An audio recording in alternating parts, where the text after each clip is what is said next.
اپنی زندگی کا خاتمہ کر لیتے ہیں. اور اس طریقے سے یہ ان کا بتایا یہ جاتا ہے کہ یہ جو فیملی ہے ان کے کافی یعنی کہ انکم کے لحاظ سے کوئی ایسی پریشانیاں نہیں تھی، لیکن معروف خان جو ہے کچھ ان کے اب مالی معاملات تھوڑے ذرا ڈاؤن چل رہے تھے، یہ ان کے فیملی کے کچھ لوگ بتاتے ہیں. تو یہ ڈی ایچ اے میں بیسیکلی واقعہ پیش آیا ہے. ڈی ایچ اے میں گاڑی کھڑی کر کے وہاں پہ انہوں نے ان تینوں کو مرڈر کر کے اور پھر بھائی کو بلا کے خود بھی اپنے آپ کو گولی ماری ہے. اب یہ بھی بتایا جا رہا ہے کہ شاہد محمود خان کے بھتیجے معروف نے بیوی اور بچوں کو کار میں سوار ہونے کا کہا، جس پر کہ بیوی بھانپ گئی تھی کہ معروف جو ہے وہ کافی زیادہ غصے میں ہے، جس پہ کہ ان کی بیوی نے ان سے کہا کہ نہیں بچے نہیں جائیں گے اور میں بھی نہیں جاؤں گی. لیکن اس وقت انہوں نے، چونکہ یہ بہت زیادہ بتایا جا رہا ہے غصے میں تھے، انہوں نے ان سے کہا کہ گاڑی میں بیٹھیں.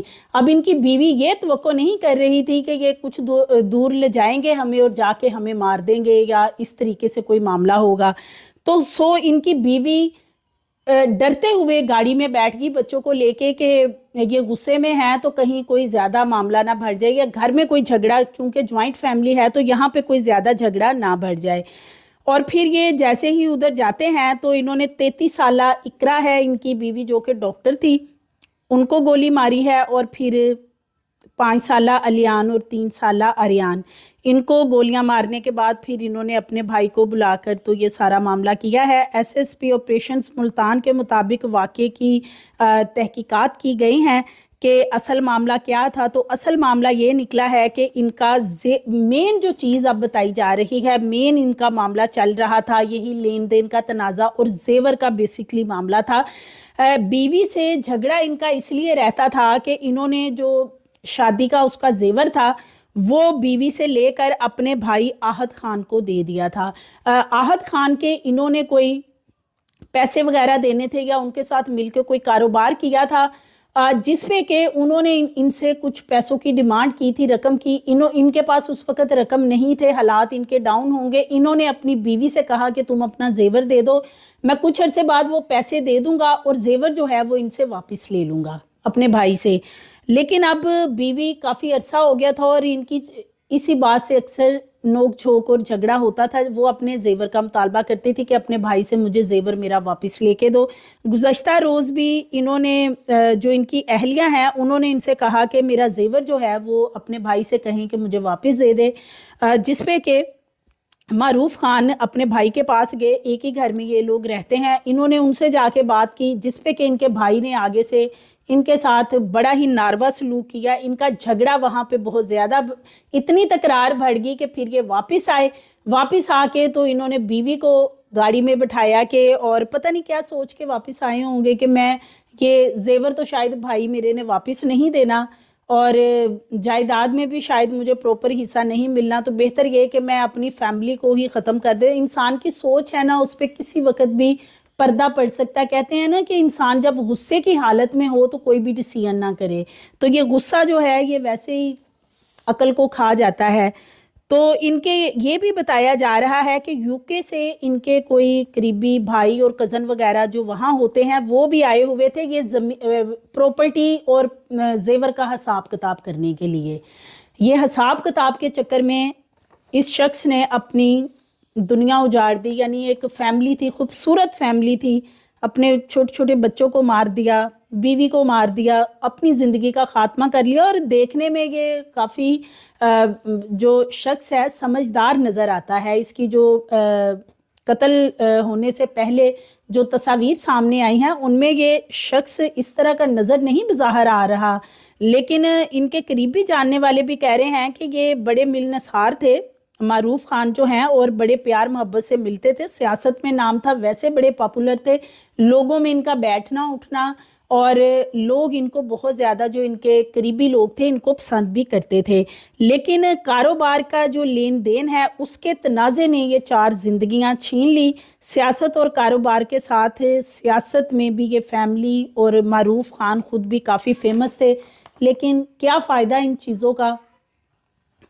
اتنی دولت، اتنے بڑے بڑے گھر، گاڑیاں سب کچھ ہونے کے باوجود باقی چیزیں تبدیل ہوتی جا رہی ہیں، رشتوں میں تبدیلیاں ہو رہی ہیں، ہر چیز میں تبدیلیاں ہو رہی ہیں۔ ویسے یہ جوائنٹ فیملی سسٹم جو ہے اس کی وجہ سے نا اموات کی شرح بڑی بڑھ رہی ہے، اور اس کی سب سے بڑی وجہ ہے کہ میرا اپنا ذاتی خیال یہ ہے کہ پیرنٹس اپنی زندگی میں اپنے بچوں میں پراپرٹی ایکول تقسیم نہیں کرتے ہیں، اور جب ایکول پراپرٹی تقسیم نہیں کی جاتی تو اس کی وجہ سے یہ معاملات جو ہیں وہ بہت زیادہ بھیانک صورتحال اختیار کر لیتے ہیں۔ آپ کمنٹ باکس میں بتائیے گا کہ کیا واقعی ایسا ہوتا ہے کہ یہ پراپرٹی اور ان چیزوں کی وجہ سے ہی یہ یہاں تک معاملات پہنچ جاتے ہیں کہ قتل و غارت؟ تو بہتر یہی نہیں کہ ایک ٹائملی سب بچوں میں چیزیں ڈیوائیڈ کر دی جائیں تاکہ یہ اس طرح کے جو حالات ہیں، اس طرح کے جو معاملات ہیں ایٹ لیسٹ وہ پیدا نہ ہوں۔ مزید ویڈیوز کے لیے چینل کو سبسکرائب کریں، لائک کریں، بیل آئیکن کو پریس کریں تاکہ آنے والی ویڈیوز آپ کو ملتی رہیں۔